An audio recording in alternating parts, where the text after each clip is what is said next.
Selamat pagi Bapak dan Ibu sekalian yang terkasih dalam Tuhan Yesus. Senang sekali kita bisa bersama-sama berkumpul untuk beribadah kepada Tuhan walaupun hanya dalam ibadah online di tengah pandemi COVID-19 saat ini. Ini adalah anugerah yang terbesar buat kita, yaitu kehidupan. Bahkan kehidupan yang kekal yang Tuhan janjikan kepada kita. Mari kita memulai kebaktian kita pada pagi hari ini, dan sebelumnya kita mempersiapkan hati dan menenangkan diri untuk masuki saat teduh.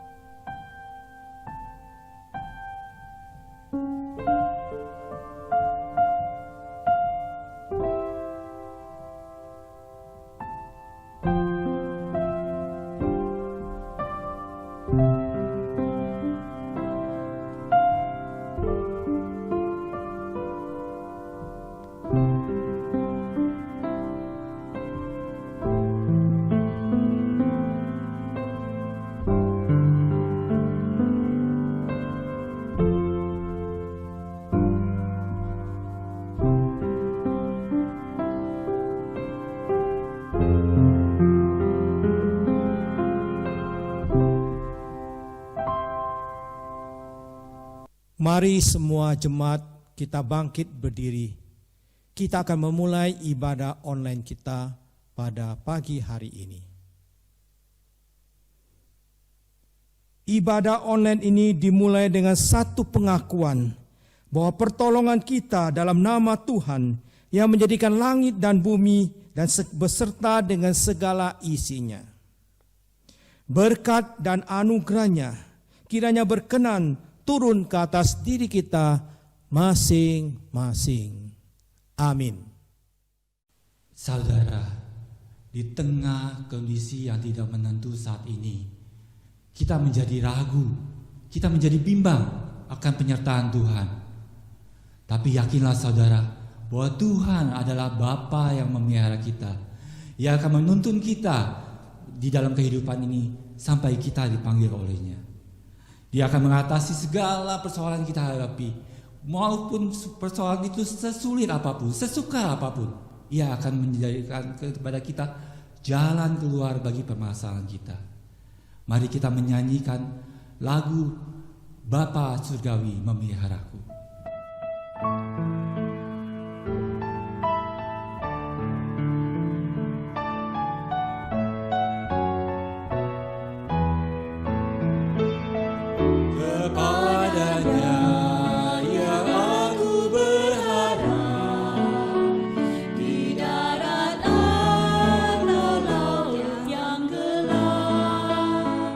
Setiap saat ku berharap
surgawi memeliharaku, Bapa surgawi memeliharaku.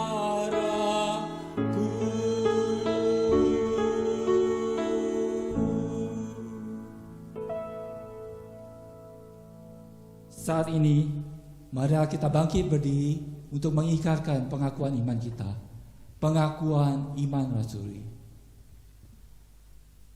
Pengakuan iman rasuli. Aku percaya kepada Allah, Bapa yang Maha Kuasa, Khalik langit dan bumi, dan kepada Yesus Kristus, anaknya yang tunggal Tuhan kita, yang dikandung daripada Roh Kudus, lahir dari anak darah Maria, yang menderita sengsara di bawah pemerintahan Pontius Pilatus, disalibkan, mati dan dikuburkan, turun ke dalam kerajaan maut. Pada hari yang ketiga, bangkit pula dari antara orang mati, naik ke surga, duduk di sebelah kanan Allah, Bapa yang Maha Kuasa. Dan dari sana Ia akan datang untuk menghakimi orang yang hidup yang mati. Aku percaya kepada Roh Kudus, gereja yang kudus dan am, persekutuan orang kudus, pengampunan dosa, kebangkitan tubuh, dan hidup yang kekal. Amin. Silakan duduk. Hari ini firman Tuhan akan dibawakan oleh Evangelis Apri dengan tema pengharapan yang kekal. Satu-satunya harapan kita adalah Tuhan Yesus, sebab Dia adalah sumber kekuatan, sumber kedamaian, dan sumber pengharapan kita. Baiklah kita hanya bergantung kepada Dia saja, taat dan setia kepada Tuhan. Mari kita mengandalkan Dia dalam kehidupan kita. Mari kita mempersiapkan hati kita untuk memasuki firman Tuhan dengan menyanyikan lagu Satu-satunya yang Kuandalkan.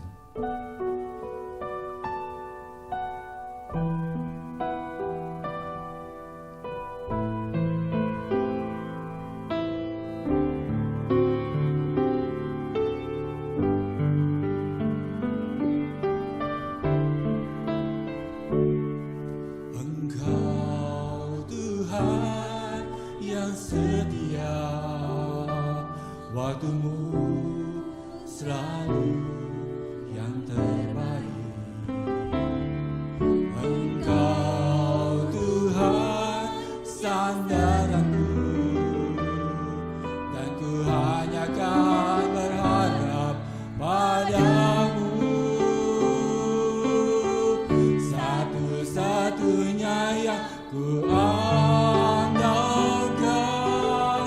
satu-satunya yang ku percaya. Engkau sumber kekuatan, sumber pengharapan, sumber kedamaian. Satu-satunya yang ku andalkan,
Tuhan pemuliku.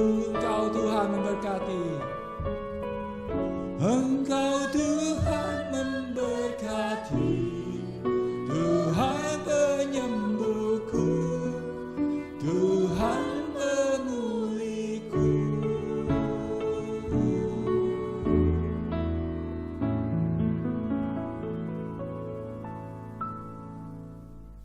Shalom Bapak Ibu Saudara yang terkasih dalam Tuhan Yesus Kristus. Apa kabarnya? Saya berharap Bapak Ibu Saudara sekalian dalam sehat secara iman maupun sehat secara imun.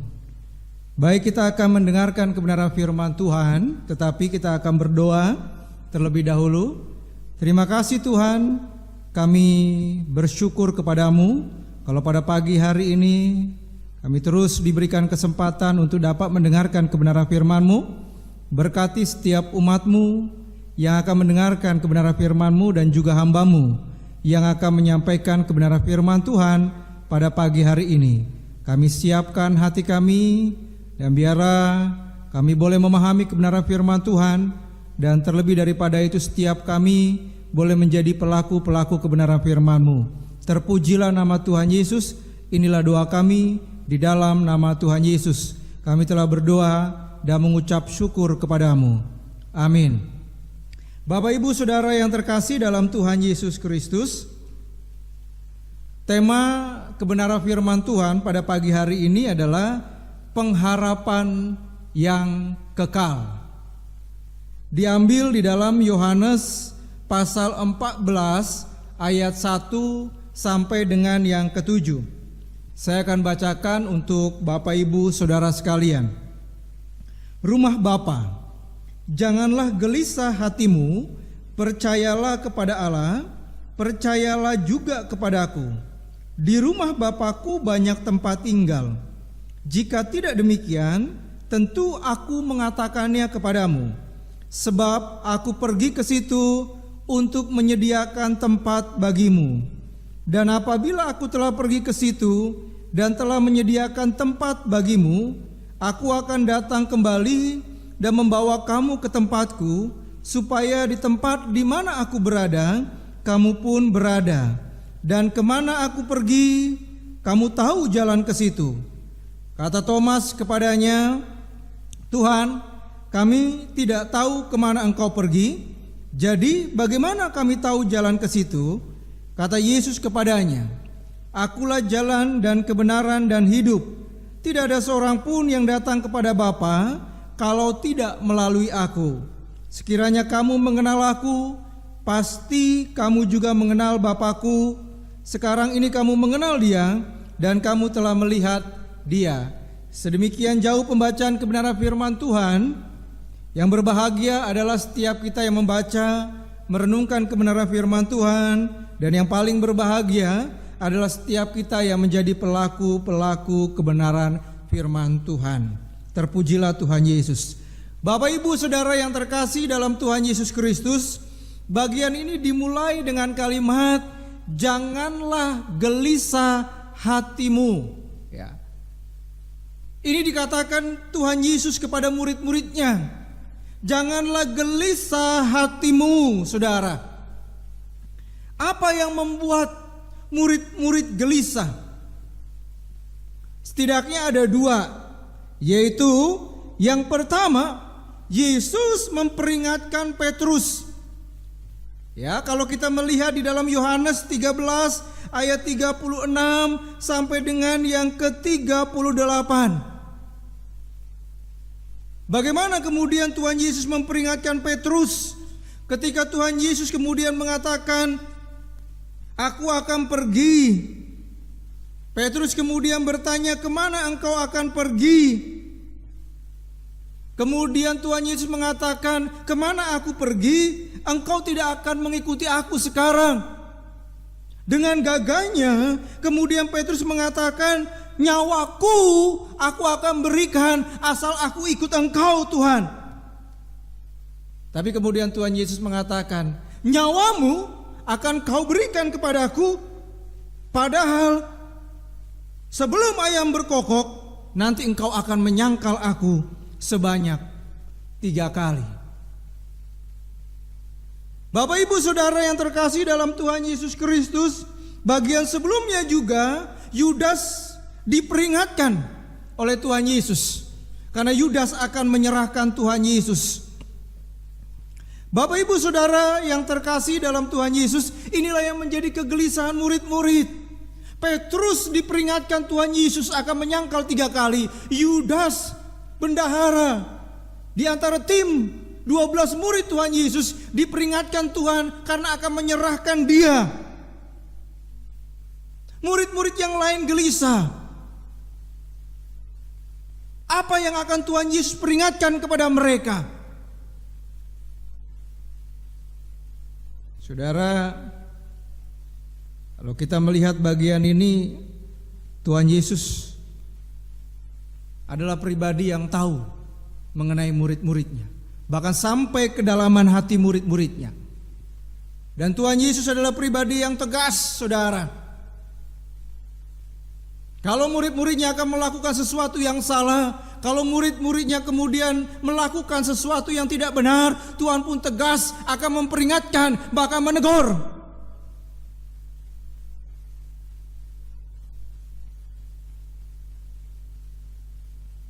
Dan seharusnya kita berterima kasih kalau kita salah kemudian ada orang yang berani menegur kita.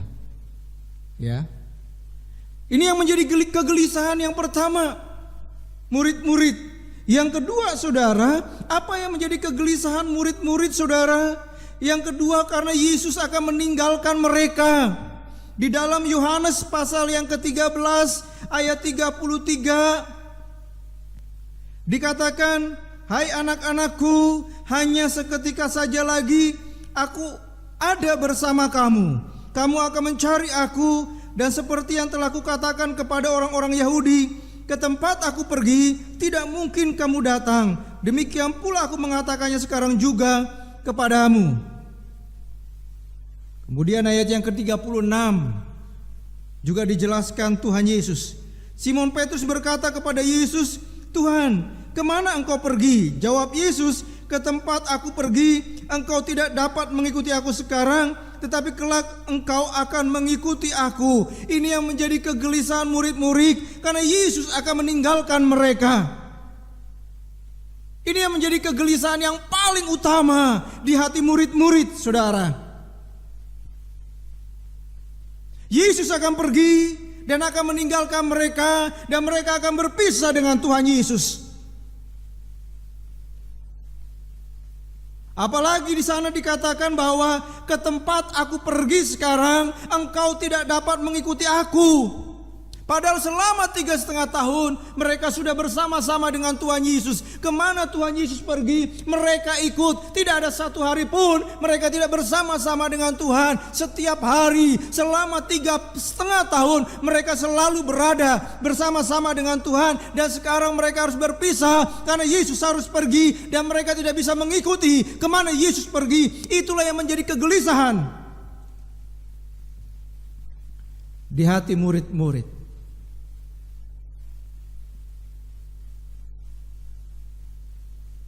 Bapak ibu saudara yang terkasih dalam Tuhan Yesus Kristus, untuk meredakan, menenangkan kegelisahan murid-murid saudara, Tuhan Yesus harus menjelaskan tujuan kepergiannya. Maksud kepergiannya itu untuk apa? Itulah sebabnya saudara, di dalam Yohanes pasal yang ke-14 ayat yang kedua, ini berkaitan tentang tujuan kepergian Tuhan Yesus. Di situ dikatakan, "Di rumah Bapakku banyak tempat tinggal. Jika tidak demikian, tentu aku mengatakannya kepadamu, sebab aku pergi ke situ." Di situ dijelaskan tentang tujuan bahwa aku pergi ke situ. Artinya bahwa Yesus pergi ke rumah Bapa.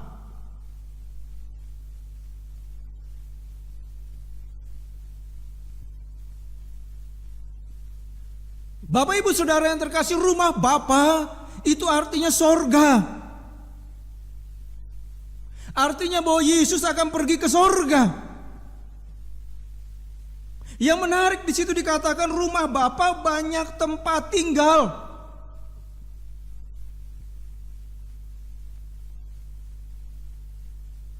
Apa artinya banyak tempat tinggal? Bapak Ibu Saudara yang terkasih dalam Tuhan Yesus Kristus, banyak tempat tinggal itu tidak menunjuk pada perbedaan tingkat kemuliaan. Tidak menunjuk bahwa di rumah Bapa atau di surga nanti ada perbedaan tipe rumah yang akan dimiliki oleh setiap orang yang percaya kepada Tuhan. Kalau dia rajin ke gereja, maka kemudian dia mendapatkan rumah tipe 70. Kalau kemudian dia kurang rajin ke gereja, maka kemudian di surga di rumah Bapa dia akan mendapatkan tipe yang jauh lebih rendah, mungkin tipe 50. Enggak saudara, itu bukan berbicara tentang tingkat kemuliaan. Banyak tempat tinggal itu artinya berbicara tentang ketersediaan tempat di surga bagi semua orang yang percaya. Kalau ada orang yang kemudian diinjili, kemudian percaya kepada Tuhan, maka tersedia rumah di surga baginya. Tersedia tempat di surga baginya. Banyak tempat tinggal juga berbicara bahwa sorga itu adalah suatu tempat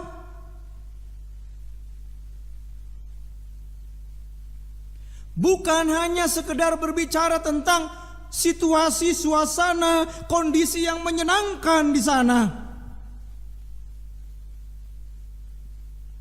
Kalau Bapak Ibu perhatikan di dalam ayat yang kedua sampai dengan ayat yang ketiga, dalam Alkitab versi Indonesia ini, kata tempat itu diulang sebanyak 5 kali.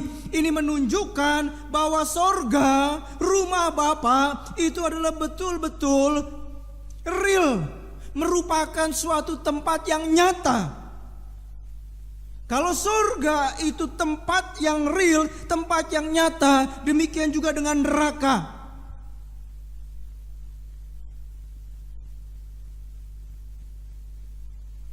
Rumah Bapa atau banyak tempat tinggal di rumah Bapa ini menunjukkan juga pada satu tempat yang tetap, yang kekal, yang permanen.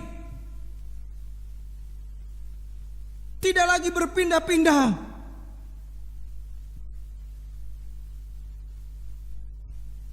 Bapak Ibu Saudara yang terkasih dalam Tuhan Yesus, di dunia ini kita hidup seperti pengembara. Berpindah-pindah tempat. Saya lahir di Tanjung Priuk, kemudian besar remaja, pindah ke daerah Duren Sawit, Jakarta Timur, kuliah di Purwokerto, kemudian lanjut kuliah lagi di Yogyakarta. Pelayanan pertama di Purwokerto, kemudian pindah ke Sukabumi, ngambil kuliah lagi di Cimahi, di Bandung, dan kemudian sekarang pelayanan di Tangerang. Sudah berapa kali selama saya hidup sampai detik ini dalam dunia sudah berpindah-pindah tempat, saudara. Tetapi kemudian di sana dikatakan banyak tempat tinggal di rumah Bapa. Ini menunjukkan bahwa sorga atau rumah Bapa adalah satu tempat yang tetap, yang kekal, yang permanen, saudara. Kita di sana tidak akan hidup seperti pengembara, berpindah-pindah tempat lagi. Selamanya kita akan ada di sana sampai kepada kekekalan, saudara. Ini tujuan yang dijelaskan Tuhan Yesus kepada murid-muridnya, saudara, bahwa tujuan aku pergi adalah ke rumah Bapa. Kemudian Tuhan Yesus menjelaskan maksud kepergiannya adalah untuk menyediakan tempat bagimu. Itu yang dikatakan di dalam ayat yang kedua, di rumah Bapakku banyak tempat tinggal. Jika tidak demikian, tentu aku mengatakannya kepadamu, sebab aku pergi ke situ untuk menyediakan tempat bagimu. menyediakan tempat bagimu, itu artinya bukan berarti bahwa di surga sedang ada proyek besar-besaran yang dilakukan Tuhan Yesus. Di sana sedang pembangunan rumah besar-besaran, karena surga sudah tersedia bagi setiap orang yang percaya kepadanya. Memastikan bahwa ada tempat bagi setiap orang yang mau percaya kepada Tuhan Yesus. Dari tujuan yang dijelaskan Tuhan Yesus, dari maksud yang dijelaskan Tuhan Yesus, disinilah letak pengharapan kekal bagi setiap orang yang percaya.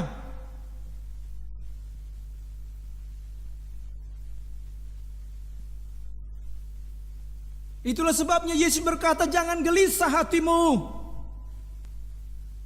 Jangan seperti orang yang tidak punya pengharapan. Di dalam kekristenan selalu ada kepastian, bukan keraguan-raguan. Bapak Ibu Saudara yang terkasih dalam Tuhan Yesus, setidaknya ada 2 J yang memastikan pengharapan kekal bagi setiap orang yang percaya. Yang pertama, janji Tuhan. Ayat yang ketiga dikatakan, aku akan datang kembali. Di situ dikatakan, dan apabila aku telah pergi ke situ, ke rumah Bapa, dan kemudian telah menyediakan tempat bagimu, memastikan bahwa di surga tersedia tempat bagi setiap orang yang percaya. Kemudian di situ dikatakan ada janji bahwa aku akan datang kembali, dikatakan.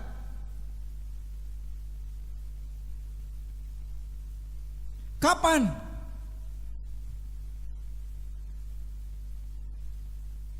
Bagian ini berkaitan tentang kedatangan Kristus kedua kali.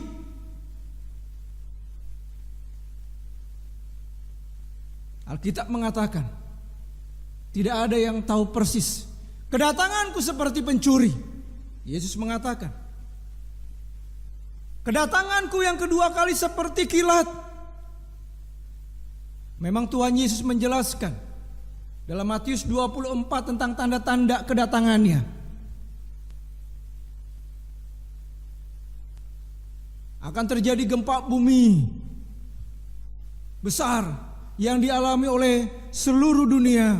Kemudian akan terjadi kelaparan yang dahsyat. Kemudian kasih menjadi dingin.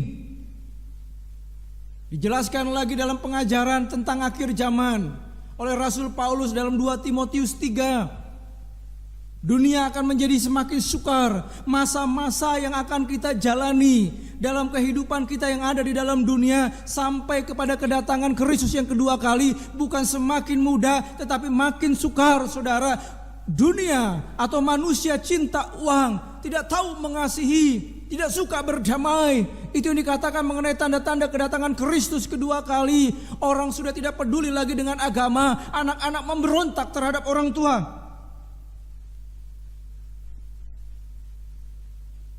Itu tanda-tanda, saudara. Tetapi persisnya siapapun juga gak tahu. Karena Yesus berkata, kedatanganku itu seperti pencuri. Tetapi yang pasti yang dijelaskan dalam bagian ini, saudara, kalau kemudian aku sudah pergi ke rumah Bapa dan sudah memastikan tentang tempat di surga, janji Tuhan bahwa Dia akan datang kembali.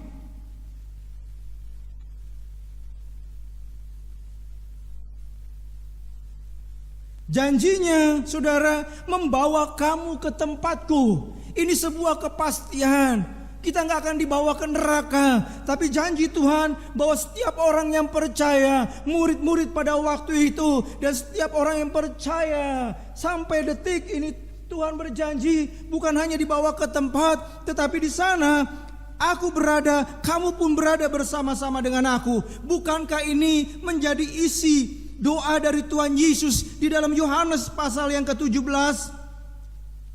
Ayat yang ke-24, saudara, dikatakan, ya Bapa, aku mau supaya dimanapun aku berada, mereka juga berada bersama-sama dengan aku. mereka yang telah Engkau berikan kepadaku, agar mereka memandang kemuliaan-Ku. Ini doa Tuhan Yesus kepada Bapa di surga. Isinya adalah supaya setiap orang yang percaya kepadaku ada bersama-sama dengan aku dimanapun aku berada. Ketika aku berada di rumah Bapa, mereka juga berada bersama-sama dengan aku. Itu doa Tuhan Yesus. Saudara, supaya di tempat di mana aku berada, kamu pun berada. Artinya apa, saudara? Tuhan Yesus bukan hanya menginginkan murid-murid ke surga. Tuhan Yesus bukan hanya menginginkan kita ke surga, tetapi yang paling utama adalah persekutuan antara dirinya dengan setiap orang yang percaya di surga. Tuhan lebih mementingkan persekutuan dengan setiap orang yang percaya kepadanya. Aplikasinya bagi kita, Bapak Ibu Saudara yang terkasih dalam Tuhan Yesus, apakah saudara juga mementingkan persekutuan dengan Tuhan Yesus?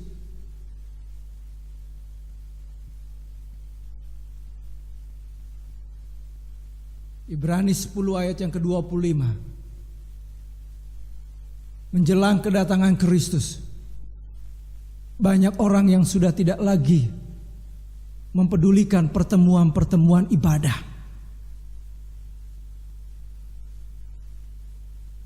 Sama seperti yang dijelaskan di dalam 2 Timotius 3 oleh Rasul Paulus, di akhir zaman orang sudah tidak mempedulikan agama.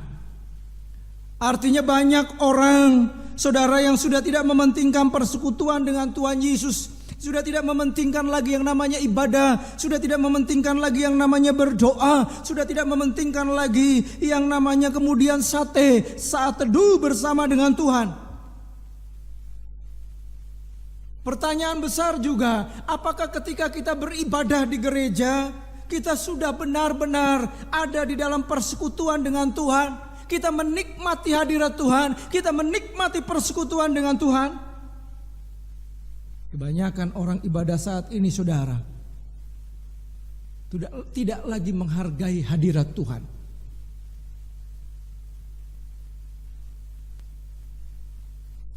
Ya,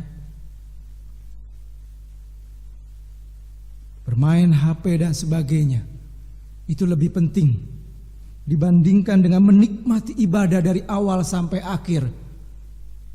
Menikmati ibadah, indahnya persekutuan bersama dengan Tuhan. Apakah ketika kita berdoa, kita benar-benar bersekutu dengan Allah? Bisa saja kita berdoa, tetapi sebenarnya kita tidak sedang bersekutu dengan Allah. Berdoa itu mungkin hanya sekedar menjadi sebuah tradisi. Berdoa itu mungkin hanya menjadi sebuah rutinitas. Berdoa itu mungkin menjadi bacaan hafalan yang setiap hari persis sama, dinaikkan, dipanjatkan untuk Tuhan.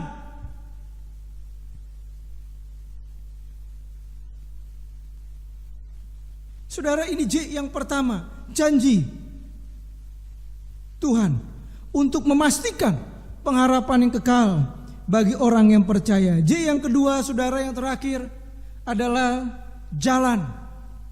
Ya. Ayat yang ke-6, di situ dikatakan, kata Yesus kepadanya, akulah jalan dan kebenaran dan hidup. Yesus mengatakan bahwa dirinya adalah jalan ke rumah Bapa, jalan ke surga. Itu artinya bahwa Yesus bukan petunjuk jalan.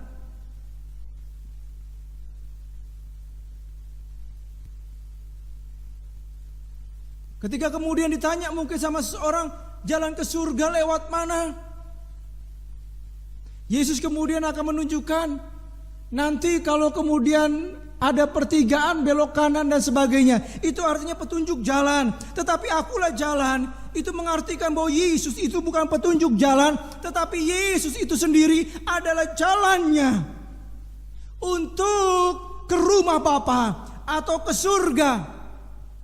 Bahkan dalam bagian ini dijelaskan bahwa Yesus itu adalah satu-satunya jalan ke surga. Karena jalan ke surga itu nggak ada, nggak banyak, saudara. Hanya satu, yaitu melalui Yesus.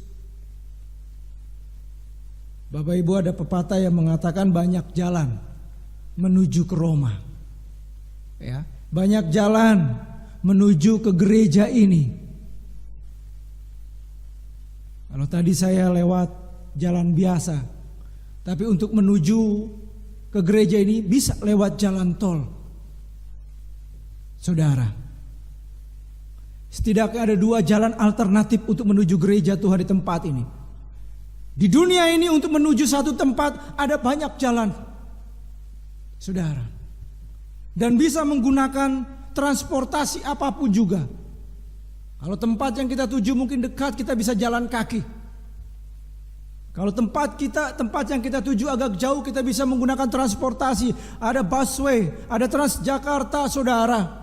Ada kemudian KRL, ada GrabCar, ada Gojek dan sebagainya yang bisa kita pakai sebagai transportasi untuk menuju ke satu tempat. Tetapi di situ dijelaskan kalau untuk ke surga nggak bisa pakai transportasi apa-apa, nggak bisa melalui jalan yang lain, saudara. Hanya melalui Yesus, satu-satunya jalan ke surga.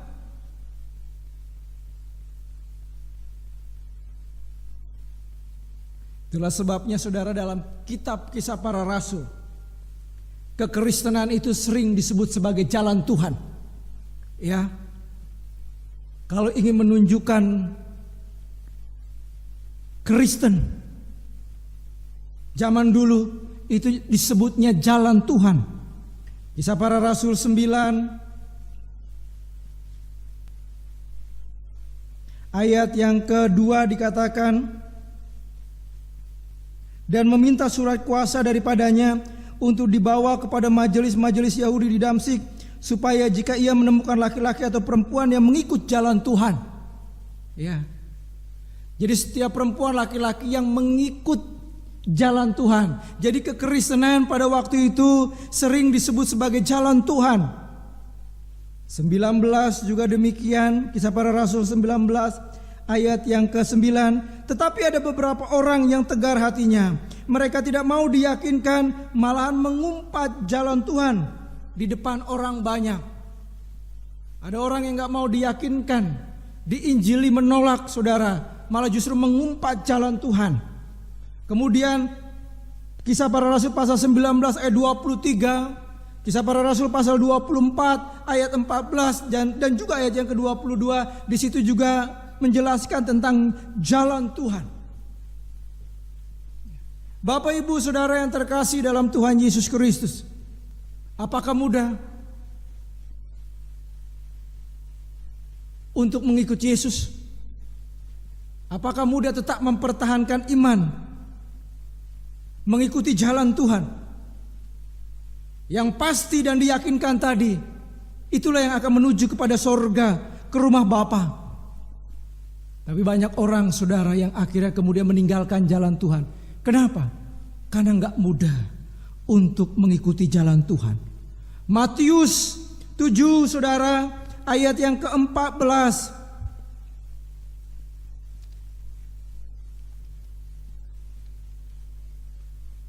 Saudara,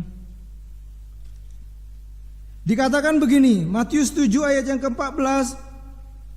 Karena sesaklah pintu dan sempitlah jalan yang menuju kepada kehidupan, dan sedikit orang yang mendapatinya. Meskipun ada kepastian bahwa di dalam Tuhan Yesus sebagai jalan untuk satu-satunya untuk ke rumah Bapa atau ke surga, saudara, tetapi di situ dikatakan dalam Matius 7 ayat yang ke-14, sedikit orang yang mendapatinya. Kenapa? Karena enggak mudah untuk mengikuti jalan Tuhan. Sesaklah pintu dan sempitlah jalan yang menuju kepada kehidupan.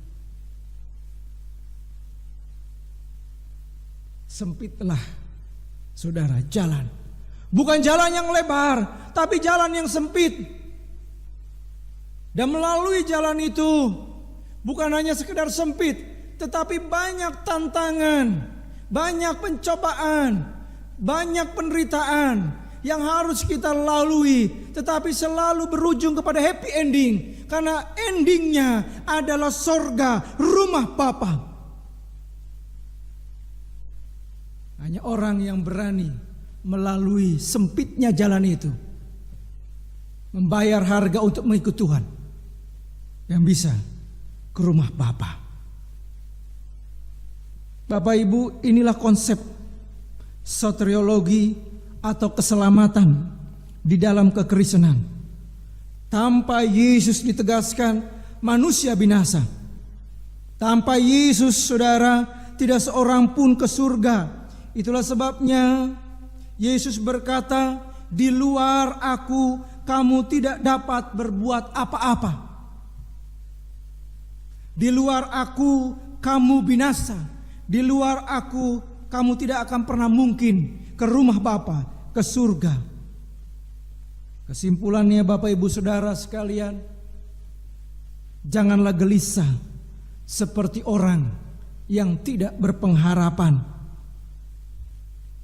Percayalah kepada Tuhan Yesus sampai akhir hidupmu.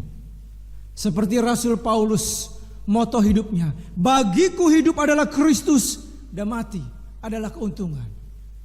Selama hidup, aku tidak akan pernah mengingkari Kristus Yesus dalam hidupku, apapun yang terjadi. Mati adalah keuntungan karena bisa berdiam dengan Tuhan di rumah Bapa, di surga. Satu lagi kesimpulannya saudara, lakukanlah tetap pekerjaan-pekerjaan yang Yesus lakukan. Itu yang tertera di dalam Yohanes pasal 14 ayat yang ke-12. Demikianlah kebenaran firman Tuhan.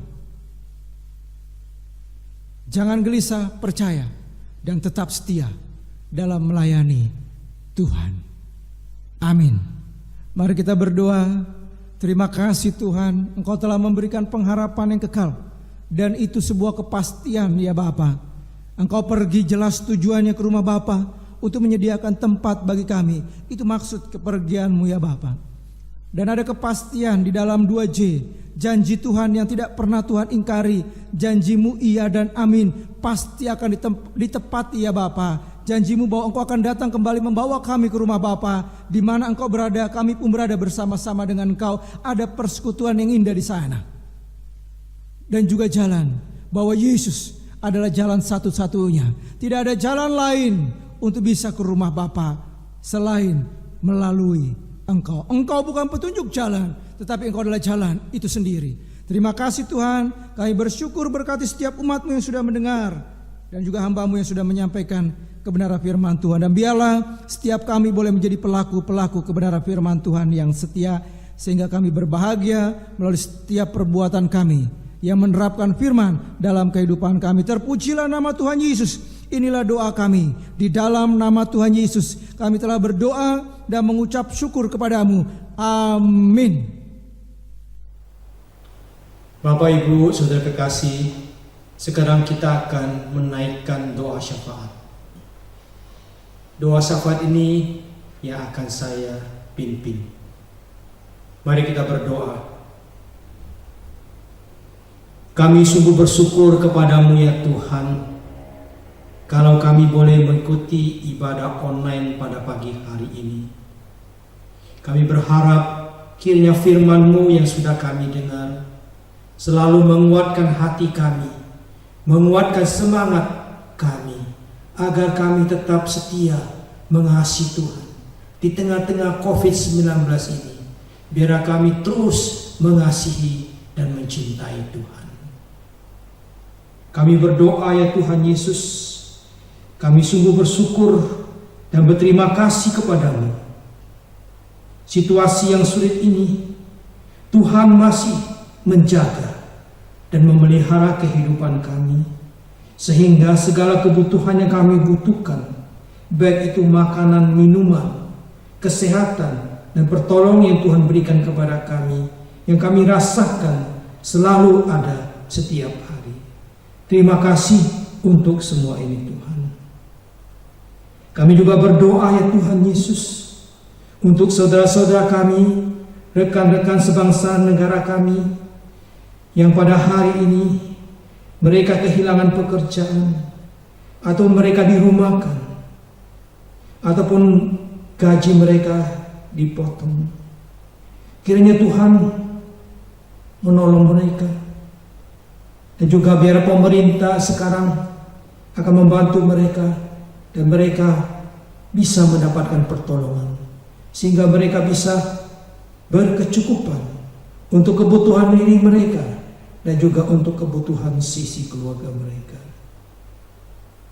Kami berdoa ya Tuhan Yesus, di tengah-tengah mewabahnya COVID-19 ini, tolong kepada kami Tuhan, jagalah agar iman kami, agar kasih kami, agar cinta kami, semangat kami kepadamu tidak goyah, tidak luntur, tetapi tetap teguh, tetap tidak tergoyahkan. Tuhan, tolonglah kepada kami. Kami percaya Tuhan, badai ini akan berlalu. Tapi Tuhan, tolong kepada kami supaya kami bisa mengatasi, bisa Tuhan kuat menghadapi semua badai ini. Kami percaya hanya dengan pertolongan-Mu, hanya dengan belas kasihan-Mu, hanya dengan bantuan yang Tuhan berikan kepada kami bisa menghadapi semua ini. Maka itu Tuhan, betapa pentingnya kami Engkau tolong, Engkau bantu, supaya kami tetap menjadi orang-orang yang setia di tengah kesulitan, di tengah mewabahnya COVID-19 ini, agar kami tetap setia mengiring Engkau, mengikut Engkau. Terima kasih Tuhan. Inilah doa kami Bapa yang kami panjatkan dan kami alaskan hanya dalam nama Tuhan kami, Yesus Kristus. Kami sudah berdoa. Amin. Mari saudara kita mengakhiri kebaktian kita pada pagi hari ini dengan menyanyikan doksologi.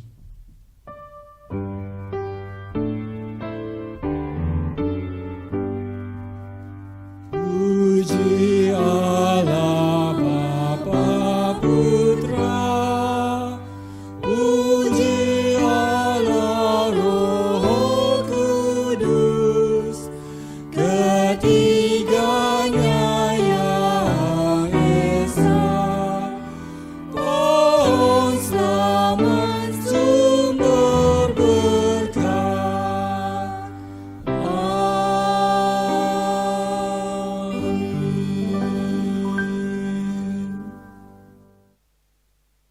Jemaat yang kekasih, mari sekarang kita arahkan seluruh hati, jiwa, roh kita kepada Tuhan.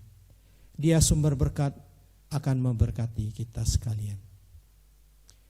Kiranya cinta kasih daripada Allah Bapa yang tidak berkesudahan selalu ada di atasmu, dan damai sejahtera dari Tuhan kita Yesus Kristus kiranya terus menerus memenuhi hati dan pikiranmu. Pertolongan, penghiburan, gerakan Roh Kudus senantiasa diam menyertai kehidupanmu, mulai hari ini hingga sampai selama-lamanya. Amin.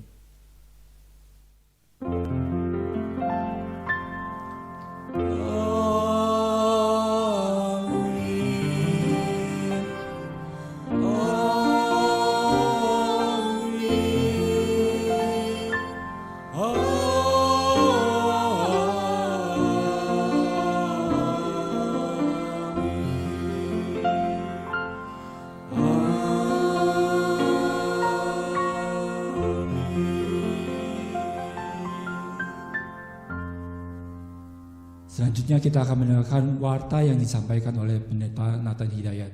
Waktu dan tempat kami persilakan. Ya Bapak Ibu Saudara kekasih, kita akan mendengarkan pengumuman. Sebenarnya ini bukan pengumumannya, sedikit himbauan saja. Ada beberapa himbauan yang perlu mungkin kita taati dan kita jalin bersama. Pertama, saudara, sebagai warga negara yang baik, sebagai warga gereja, biarlah kita tetap mentaati aturan yang sudah dikeluarkan oleh pemerintah, ya, dengan menjalani PSBB ini bersama-sama. Mari kita bersatu bersama, ya, bergandeng tangan memerangi COVID-19 ini. Kami percaya, saudara, kalau kita bersatu, kita bisa, ya, melewati badai ini dengan baik. Itu himbauan kami pertama. Yang kedua, himbauan kami yaitu dalam situasi kondisi yang mewabahnya COVID-19 ini, biarlah kita masing-masing harus banyak memeriksa diri, introspeksi diri. Kita boleh introspeksi kerohanian kita boleh introspeksi diri kita selama ini. Apakah dalam situasi yang demikian membuat kita lebih harus mencari Tuhan? Dalam situasi demikian biar membuat kita lebih banyak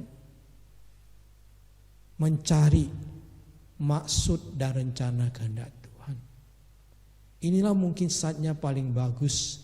Saat demikian kita lebih banyak membaca firman Tuhan, lebih banyak berdoa, dan lebih banyak bersama keluarga saling mengasihi, saling menopang, saling membantu, dan juga kita boleh menjadi teladan sebagai kepala keluarga, sebagai ibu rumah tangga, dan sebagai anak, biar kita bisa menjalankan fungsi kita dengan baik.